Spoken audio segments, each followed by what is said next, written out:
Right now, there is a line of people who want to buy a Ferrari. They have the money. They are ready today. And Ferrari's answer, in effect, is no. Not wait while we build more. Just, no. Every other carmaker on earth treats a line like that as money waiting to be collected. Ferrari treats it as something to protect. And here is the strange part. The more Ferrari refuses, the more valuable it becomes. To see how unusual this is, start with what Ferrari actually does. It could build more cars. It has the demand, the brand, and the engineering to do it. And it chooses not to. In 2025, Ferrari delivered 13,640 cars. That number was, in the company's own words, deliberately kept almost flat. Not because it couldn't make more, but because it decided not to. Think about how backwards that sounds. Almost every business on the planet runs on one simple instinct. When people want what you sell them more. Demand goes up, you scale up. Unmet demand is treated as failure. Money left on the table. Customers handed to a competitor. Ferrari looks at that same unmet demand and sees the opposite. It sees the most valuable thing it owns. So the obvious question becomes this. If you are turning away buyers who are ready to pay, aren't you just shrinking your own business? The numbers say something stranger is going on. Here is what should not be possible. Ferrari sells roughly the same number of cars year after year. And yet its revenue keeps climbing. In 2025, net revenues reached about 7.1 billion euros, up 7%. Net profit was around 1.6 billion euros. And its operating margin, the share of every sale it keeps as profit, was nearly 30%. Hold on that last number, because it is the tell. A 30% operating margin is not a car company number. Most car makers fight for single digits. 30% is the kind of margin you find in luxury houses, not on factory floors. Ferrari is not earning like a manufacturer. It is earning like a brand. And the demand is not slowing down. Ferrari's order book, the cars already spoken for, stretches all the way to the end of 2027. People are effectively waiting years. So volume is flat, but revenue is up, profit is up, and the margins look like luxury. That breaks the normal rule that to grow, you have to sell more.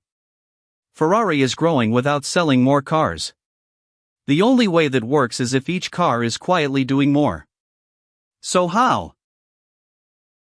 The answer is a machine. Not one made of metal, but one made of incentives. And it runs in a loop. It starts with a single decision. Keep supply just below demand. Always. Build a little less than the market wants. That one choice sets everything else in motion.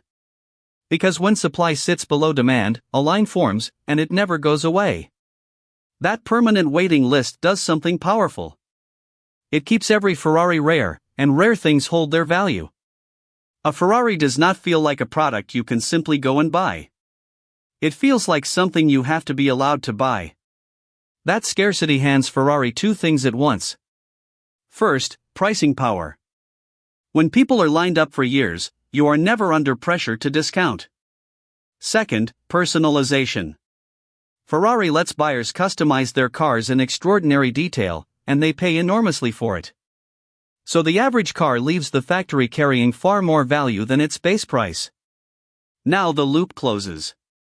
Each car earns more, so revenue rises even though volume does not. The brand starts to read not as a car company, but as a luxury one. And here is the part that breaks normal business logic completely. For Ferrari, selling one extra car is not a gain. It is a cost. That one additional sale brings in a little money today, but it chips away at the scarcity that makes every other Ferrari valuable. The long-term value of staying rare is worth more than the short-term cash of one more sale. So the waiting list you assumed was a problem Ferrari was failing to solve, was never a problem at all. It is the product. The line itself is what Ferrari is selling. And if that is true, then the market should value Ferrari like nothing else on the road.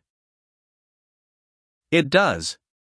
On the stock market, Ferrari is not priced like a car company at all. Investors value most automakers at maybe 8 to 12 times their earnings. Ferrari trades closer to 45 or 50 times, the same range as Hermès, the French luxury house behind the Birkin bag. The market has quietly reclassified Ferrari out of the car industry and into luxury. And that reclassification produces a genuinely staggering result. A company that delivers fewer than 14,000 cars a year has, at times, been worth more than Volkswagen, a company that builds around 9 million. One of them makes hundreds of times more cars. The other one is worth more. Scarcity, it turns out, can be worth more than scale. Now, to be precise, and this matters, Ferrari has not stopped growing. Its revenue rises every year, and it has slowly, carefully raised its own ceiling over time. It does not refuse to grow value. It refuses to grow volume recklessly. The discipline is in the restraint, not in standing still. And the hardest test of that discipline is arriving now, with electric cars. Scarcity is easier to engineer when your product is an engine no rival can quite copy. When the whole industry shifts to electric, keeping that aura of the unrepeatable gets harder. Whether Ferrari can manufacture scarcity in an electric age is the open question hanging over the entire model. So when Ferrari refuses a buyer, it is not a flaw in the business. It is the engine of it. Ferrari does not really sell cars. It sells access to something deliberately kept just out of reach. The unmet demand that every other company treats as a failure is the exact thing Ferrari builds on purpose. And it is not alone.